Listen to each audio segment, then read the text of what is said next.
This is House Planning Help episode 373. Hello, I'm Ben Adam Smith, and this is the podcast for you if you're interested in sustainable homes, whether they're new build or retrofitted properties. I'm exploring what houses we should be building in the 21st century and trying to break down the major roadblocks that may get in our way. Coming up in this session, my guest is Laila Dudhill, and we're going to be dropping in on this project a couple of times as it progresses. In this first instalment, we'll be looking at two aspects pre-built. So dealing with rainwater on a sloping site and channeling this flowing water. Where do we want it to go? And also foul drainage. The specific strategy on this site is a septic tank and a willow bed. But why? Well, a lot of it is relating to phosphate pollution in rivers around this local area. Agriculture is a culprit here, but the planning authority is keen to get a grip on the problem. So we'll find out how all that impacts the project. Again, very interesting. So I just thought it was worth mentioning at this point that I understand maybe this topic is not relevant to you on your project. However, you never know when you get further down the line. But the flip side is it might be exactly what you're looking for and something you have to deal with, which is why we like all these little topics where you're drilling down into a bit more detail. So if you are looking for something, we've been going for 13 years, and I don't expect you to go all the way back into the archive, although there are some gems. But if you come to our website at houseplanninghelp.com, there is a magnifying glass up in the top right-hand corner where you can type in what it is you're looking for, and hopefully it will come up with some goods for you and you can get downloading and into the information. If you don't find what you're looking for, well, tell me. I'm always intrigued. So come to the contact form, fill that in, and you never know, we might be making a podcast just for you or a video at some point in the future. Let's get to our featured interview with Laila Dudhill. There are many reasons why you might want to build a new home. Laila had an existing property, lots of land, but actually that was starting to become part of the problem. There was also a bigger factor to consider as she started to plan the project. By the time it came around to doing it and actually starting it, I developed rheumatoid arthritis, so I actually needed to be away from this property is way too much for me. So it was strangely, it's to get away from something. So this isn't what most self-builders will maybe tell you of their life's dream. No, not that at all. So how was a new house going to help? The idea that it can be designed that if I get less able, I can live entirely downstairs. The bathroom, for example, can be a wet room and potentially have a live-in carer upstairs. And where were you going to carry this out? I had a barn about 200 metres to the west of where I'm living, and I wouldn't have thought of this otherwise. I would have eventually just not been able to manage this and had to look for some place in town that might have fitted the bill, but can't imagine it would have. I think maybe we need to describe where you are just for some context, because there's quite a bit of land attached, isn't there? Yeah. So we moved here in 2006 and had 40 acres and was just very lucky that is split almost in half by the main road. And I'm able to sell the house, the barns and half of the holding. And on the other half is where the barn was. Most farmhouses have the barns only wrapped around the farmhouse. This was I'm just so lucky. And this barn, was it always going to get planning permission? Because, they don't always, do they? It's an agricultural barn, presumably. Is that right? Yep, it was an agricultural barn. So most of them do. They get permission for change of use, what's called a Class Q. It's a steel frame barn. I think it was 1990s built, so not terrifically old. We did, in digging up, find that there were footings for an older one that had been on the site, but we got the Class Q permission on the basis of the existing one and could therefore build something to the same footprint, same envelope, same size. But because it was steel frame, the main difference was that the steels would have created thermal bridging, lost heat, and so the architects didn't explain that you get the Class Q, which is a change of use permission, and then you go back to the council and say, well, I'm going to build something anyway, but now can you give me permission to build something more sensible that's not going to lose heat through the steels? And this particular site has a few challenges. It's a beautiful plot, but you're on a slope and you've got some interesting ground to deal with. So this is where we really want to start our story today, and what work had to take place. How did you discover what you needed to do? Because as farmland, it's fine, isn't it? You just, if animals are grazing or, Yeah, you don't really realise it until you start speaking to Herefordshire Council. So the very first groundworks was actually making the track serviceable for a domestic car, for the council to even look at it as a planning permission. So our biggest problem is that we're in Herefordshire, and the number of intensive poultry units is greater than in most other counties. And as a result, the River Wye has got very high phosphate levels.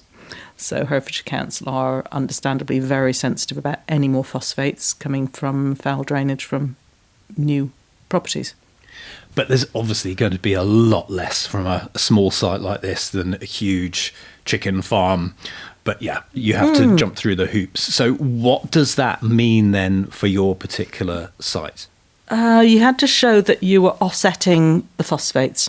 So whatever phosphates were going to come out in foul drainage from the house was going to be offset by measures taken. I've sort of more than doubled that.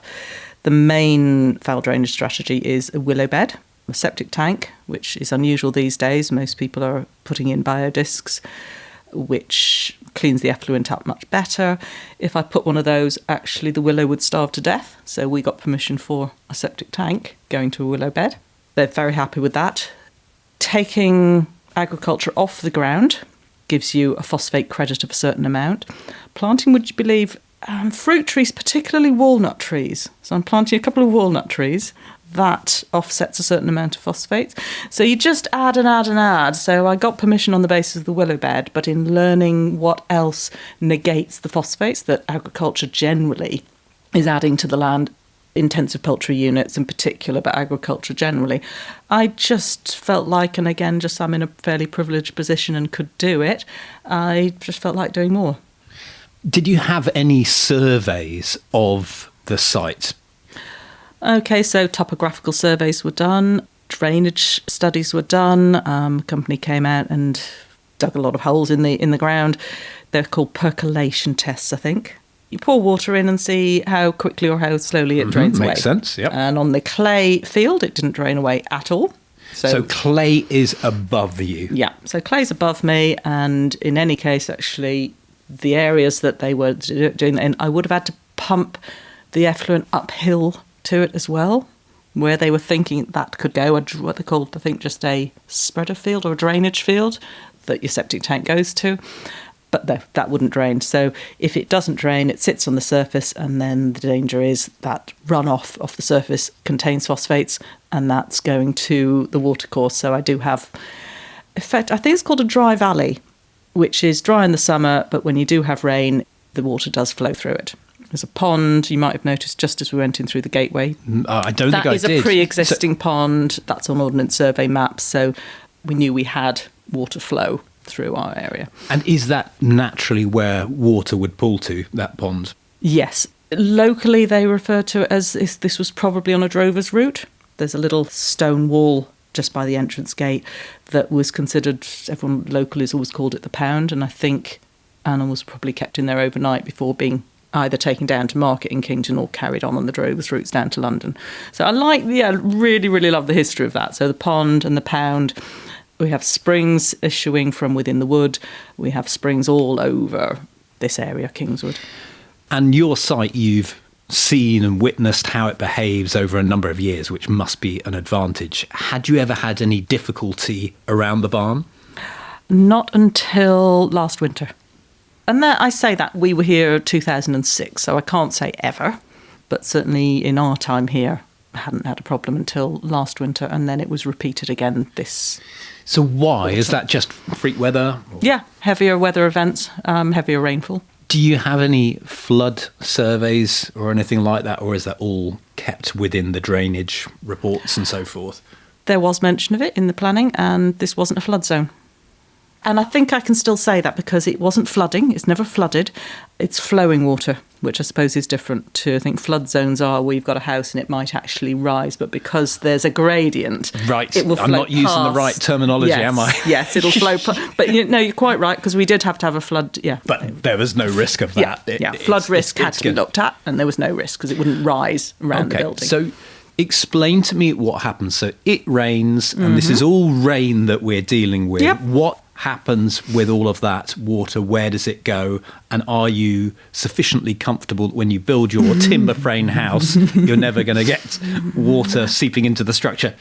Yes, I think I'm now confident, because we had a severe weather event, and the flood alleviation pond that we had dug that had what we thought would be a sufficient overflow wasn't sufficient, but we now at least have seen that in action, see the worst that can happen, and we will do some more remedial work in the spring when the ground dries up.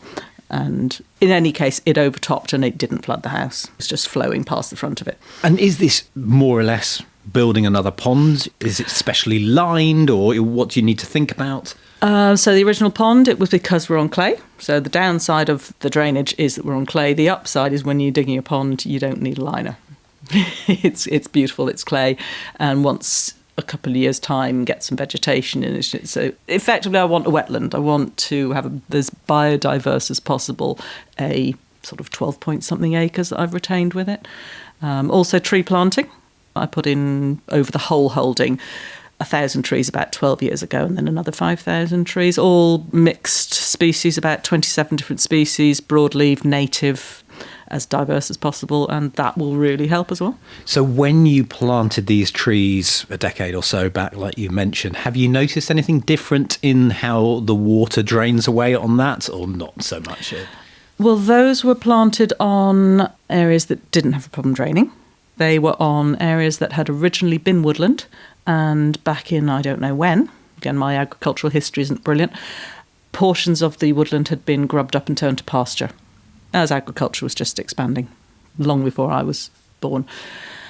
So we wouldn't have noticed much. They're just beautiful. What it was is a strip of woodland that I have was broken up by these bits of pasture, and we've been able to... have you had a woodland corridor? So to actually have a more continuous strip of woodland was an advantage. For nature. Environmentally, yes, for nature. That's the purpose those served. So the 5,000 that I put in more recently is partly just because I wanted to. But yes, it will help the flooding. And also screening to the neighbour. You've got a neighbour on that side. I've got a strip of that. So there'll just be some nice vegetation between you. Yes, yeah. So does that cover off our moisture worries on this site? Have we mentioned all aspects of it to begin with? Yes, we just need to have more outflow pipes from the top of the pond, because we're going to see how many we can fit next to the existing one and have it basically safely going past the house, not washing the drive away. So at that point, it was just coming over the top of this pond capture area, and that's not what you want. You want to be able to control it. Safely control it, yes. So when it's coming nicely down this pipe, where is it off to next? Okay, it goes under my driveway, rather than flowing over it and washing the scalpings away. Under the drive, it goes to the head of a brook that emanates just kind of at the edge of the woodland, that picks up woodland springs, and then it goes along the side of my driveway down to a pond down by my gateway by the road. And that's the original, probably an ancient pond. That's the one I was referring to that has the pound by it that I think was used by drovers, etc. And then from there, it goes into my neighbour's field, and then down through pipework, culvert under the road, down through actually my fields by my existing farmhouse. Joins the brook, goes down to Kington, which is our nearest town, and that has the River Arrow going through it. So this is actually the Lug catchment. So I did talk about the Wye having problems, but the Lug catchment, the Lug has also got problems.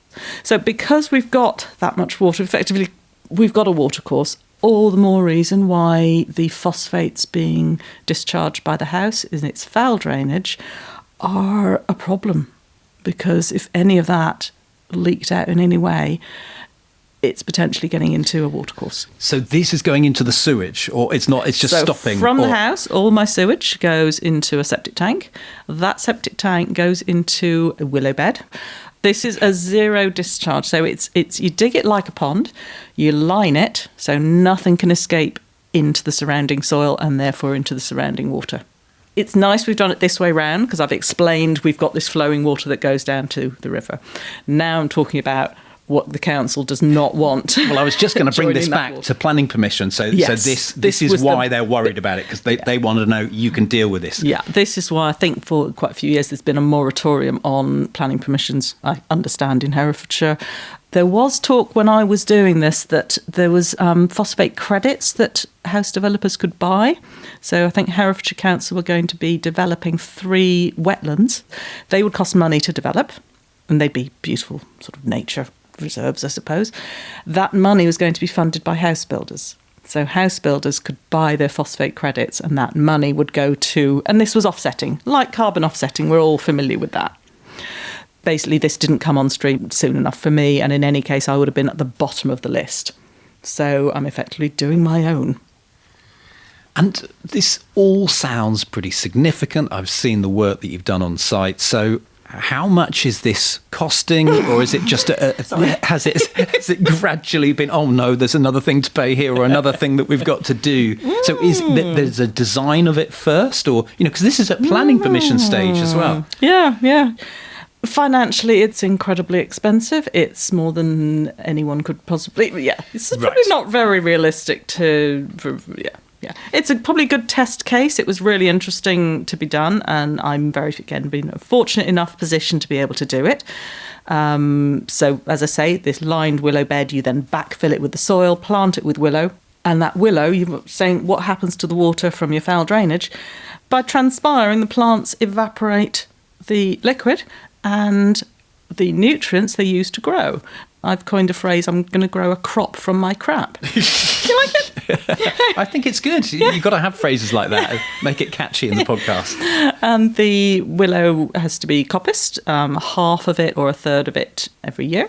What size is this willow bed stroke crop? Because it's sounding now that you're getting a crop from it. The second you say the word crop, I think of a bigger area. So is this all manageable too? So it's not manageable for me because I've got rheumatoid arthritis. I will absolutely depend on other people to plant it and to coppice it. And I'm already at the stage of trying to find people who will want it, because that will determine what species I grow, because there are lots of different.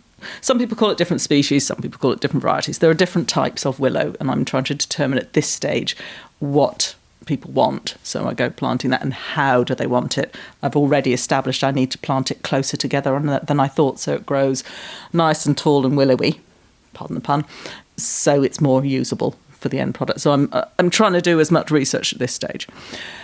The septic tank, as all of them do, will be desludged, so it's not like the willow isn't using everything. Septic tanks accumulate what they call a sludge, nice crust on the top, nice sludge at the bottom, and every however often you have it desludged. And okay, so the size. There's not many precedents for this. We looked, my drainage consultant, Alan Corner, he looked at a Danish study and an Irish study, and the figures were all there, and it was spec'd for the number of bedrooms in the house. So it's sized not on the size of the house, but the number of bedrooms, which usually determines occupancy. Now, it's, I think, going to be, strictly speaking, a 4-bedroom house, although you could do more or less in it. And that has spec'd it for however many occupants that's going to be. And that comes up with a willow bed about the size of an Olympic swimming pool, 47 metres by 8 metres, the surface of it. I know. What? And I'm going to be living in the house on my own. So have we dealt with everything that is happening to do with water, rainwater, and also the foul drainage? There is rainwater which falls on the house, and that will be discharged into a good draining area of the woodland, which, yeah, that's been established. That's the only extra. And you have a change of soil, don't you, as you get to the house? But that could potentially be useful? Yes, actually, that's relevant to what I've just mentioned, the rainwater goods. In front of the house is all clay, is where the foul drainage will go to this septic tank and willow bed. The back of the house, so I have this beautiful site where in front of the house is what was a field, and behind the house is woodland. And the woodland is just a completely different nature. So the percolation tests, which we referred to at the beginning, where the water just sat in your test pit, wouldn't drain away at all. We dug those on the woodland side, and we could not pour the water in fast enough. It was draining that fast away. And I was so excited and thought, yay, we've got drainage. And probably within a minute, my brain was going, they won't like this either. And sure enough, because of course, if it's going that fast, the chances are it's going straight into your groundwater. And that's not good either. Do we need to do anything else then to deal with the water there? Or because no, it's as long rainwater? as you don't put, rainwater's fine. Absolutely fine, because rainwater goes to groundwater. And I mean, effectively, it's the rain hitting the roof of the house. If the house wasn't there, it would hit the ground there and it would go So into could you not just say that there is a worry because it goes straight to the water table? What is So that's the worry? that's when we were doing the foul drainage test pits. Right. On what we thought, let's find some ground that isn't clay. So we found some ground that wasn't clay. But it was the went opposite. too fast. So we were in a Goldilocks situation. We could not find one just right. So let's move on to the house now. And we're just going to finish up in this session with what is to come once we've dealt with the foundations. But the foundations, do we want them a certain height? Are they unusually above ground as an extra safety measure? Or are we saying we've actually dealt with anything, drainage, water? It's all dealt with. We don't need to worry anymore because it's a timber frame house, isn't it? Yeah, I mean, there's two sides to that. One, I'm confident we've dealt with it. Secondly, because this all started life as a Class Q, change of use, you actually have to stick with the finished floor level, the footprint, everything of the pre-existing barn. Right. So that's dictated. Oh, so everything. So the floor level, the height of the building? So the height of the building is, I don't know exactly how much it's increased. The eaves are the same height that the barn eaves were. The ridge is ever so slightly raised because the barn roof had a 15-degree gradient. That's not brilliant for solar. If you can just get a little bit more lift on it, you get a lot more benefit in terms of your solar generation. So we did get permission for the 15 degrees to just raise to a 20 degree. So that, as you can imagine, if you've got the same eaves and you lift by about 5 degrees, you're going to just lift the ridge ever so slightly. So what about the team for this project then? We've focused very much on what's happening with drainage, but how did you find an architecture firm? How did you find a builder? How was the design process? It started with planning consultant who was recommended by a local land agent who was helping me out with sale of some land or valuation of some land that some neighbours were interested in.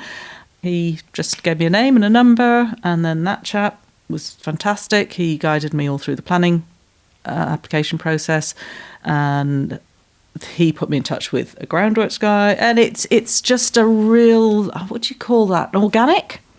When one thing leads to another, and it's just been a dream. I have to say, the people taking the time to explain everything, I've got a voracious appetite for the details anyway, and supportive and recommendations, and then one thing leads to another. You then go on to looking at architects, and you interview a few, take one on. Just trying to think. I think some of this was during COVID. Yeah, 2021 was still... Yeah, I'd had a hip replacement, early 2021. And then through 2021, I do remember, my rheumatoid absolutely was raging. And that's what pushed me. So by the end of 2021, that was it. I have to bail. I cannot cope with the farm anymore. So is this potentially going to be a problem in the build? You know, we want you to get to the house, if you see what I mean. Could it flare up again? Yes, and it will. And it's obviously, I mean, this has been fantastic and the people are amazing, but it doesn't, it's not without stress. I mean, even, they say even lovely stuff is stressful. Being excited and loving stuff is stressful. So that's not been brilliant. My rheumatology team have been really good. The local surgery team have been really good. So they're just trying to keep it tolerable. So, yeah, the financial side of it, I was quite blasé about, and largely was blasé because I was very lucky and had a farmhouse and half the property to sell, which I thought would sell really quickly. Interestingly enough, that's been a little bit of a fly in the ointment. Well, that is a challenge. So let's just go back to the design of the house as we start to wrap up for this episode, because we'd love to come back and visit you again, if that's okay, to get more of the story. But what did you want from the house, and how did that inform the design? And Okay. So I wanted to be able to live all on the ground floor and as simply as possible. No frills. I'm not really. And again, I think learning more and more about the passive house principles, I went to some of the courses down at the NSBRC Centre, which is the National Self-Build and Renovation Centre in Swindon. Fantastic place. The number of courses I've been on there. And I started to get the idea that actually the design should be as simple as possible. What other people might look at and go, oh, that's not very interesting. Go, yeah, but my bills are going to be, it's going to be, it's. So the passive house consultant, Nick Grant, anyone I've spoken to, I don't think I've created any headaches for them, because I've just said, yep, if that's the textbook. And anyone who said to me, oh, that's not, friends of mine who've said, oh, do you know what, you don't want to do that. And I've thought, no, there's a passive house reason for doing what I'm doing, those windows there or the canopy over that window. I think I'm entirely, my father was an engineer and my mother actually a mathematician, and my brain is always function over form. So it's got to work. It's got to be the most sensible thing to do rather than it looking pretty. And I think that it can look pretty first of all as well, it'll be beautiful. And it will it'll do. Be beautiful, but yeah. people get carried away, and then they get to the stage when, oh my goodness, the finances are causing them a lot of trouble, and then they make cutbacks, and you lose all the stuff. If you're more calculated about it, like you're saying, you can get the performance, you can get the comfort, and all of these sorts of things, and tie it all in. So, yeah, it works in your favour. So. Timber frame, was it always going to be timber frame? Yeah. As soon as we got the permission to not use the steels. Yeah. As soon as we got rid of the steels. Yes. Yeah. What else do we need to know? What is it going to look like? So we know it's a simple form, but how are you finishing it? Timberclad. Seems to be all the rage now, and all the mills seem to be talking about thermally modified. So this is wood which you wouldn't normally use as an exterior wood, and I'm a very trusting person, so I am taking it on trust, and it seems to be across all the industry now, this thermally modified. They take it up to a certain temperature for a certain time, and then it seems to have qualities that it wouldn't have otherwise. So maybe we haven't just talked about the foundation. So what is the house going to sit on? What have you chosen in the ground there so that we're ready to put our timber frame on top? Okay, so it was excavated down to, I think, about 750 mil below what was going to be the finished floor level. And we had the structural engineer out, and with the very stony ground that the original barn was sitting on, he was very happy with that. It was sound. And then we just started building it up with, I think, what you call sub-base, and compacting it 16 times with a vibrating roller. Very long-winded, and I tried it myself because it would have saved time and maybe a bit of money, and the groundworks guy was happy to be doing something else, and unfortunately the controls, they were very light, kind of easy controls on this roller, dual drum roller, a ride-on, much like my ride-on mower, but sadly I couldn't. That was the point. I was incredibly frustrated, quite upset, and then I realised, don't be, because the whole reason you're building this house is because you've got this condition, so don't be frustrated that you can't get involved in building it. So build that up to a certain level, leaving just, I think, a 50 mil layer that the builders would then come in and put a layer of really fine drainage stone on, and then Isoquick. If you've come across Isoquick, yeah. I don't know if your listeners will be already familiar with Isoquick. That seems to be the industry standard now. It's nice and easy, isn't it? And then a concrete pour on top of that. And then a concrete pour, yeah. So there we go. We've got a nice flat base, and we can catch up another time. Well, I hope the sale of the farm, if anyone would like a farm. Oh, it'd be fun. I am fortunate in that I'm pretty confident I can fund it to watertight. So then the saddest thing will only be in pressing pause. I'm not worried because I've still got a house to live in, obviously. I just feel bad to pause it from the builder's point of view, because they obviously would prefer to just continue. Yeah, lose that momentum. Yeah, but yeah. No, let's keep positive about this. Thank you very much. It's been fantastic, and I've learnt so much. I might have to go and make some notes now. It's my pleasure. Head online to take a look at the show notes that accompany this session, houseplanninghelp.com/373. We've got a summary for you. There are also photos of the site and how it's changed, everything that we've been talking about. If you've got a comment or you'd like to ask a question, you can either head down to the bottom of the show notes and get interactive there, or on social media, we'll give you links as well. houseplanninghelp.com/373. My call to action is to check out the Hub, and this is the membership community that we run alongside House Planning Help, offering further assistance. We've got courses, we've got in-depth video case studies that you can watch and absorb, and then you can also get interactive in our forum or on one of our calls, and we've just had one of those. Ez Trezida has been back for Ask the Expert. We bring him in for various topics relating to building physics, might be moisture management. He's done his own retrofit as well. So just to give you an idea of some of the questions you are asking, how different are the low energy building standards? For example, things like even within Passive House, you've got classic, you've got plus, you've got premium, you've got PHI, low energy building standard. You might have alternatives like the AECB carbon light standard and so on. So that was one of the questions that we got stuck into. Can you do an air tightness test on a part of a property? I think this was in connection to building a new section, an extension that was going to be much better, but you probably want to know about the old part of the building. And we dug into kilowatt hour demands. Oh, that was fun. That's where my brain goes, I might have to watch this again, and how we're sizing heating systems and so on. So find out more in the Hub, houseplanninghelp.com/join for all the details. Next time, Mike Eliasson from Larch Lab is my guest. We're going to be finding out about his new book, Building for People. Looking forward to that. Thank you so much for listening today. The House Planning Help podcast is produced by Regen Media, content that matters.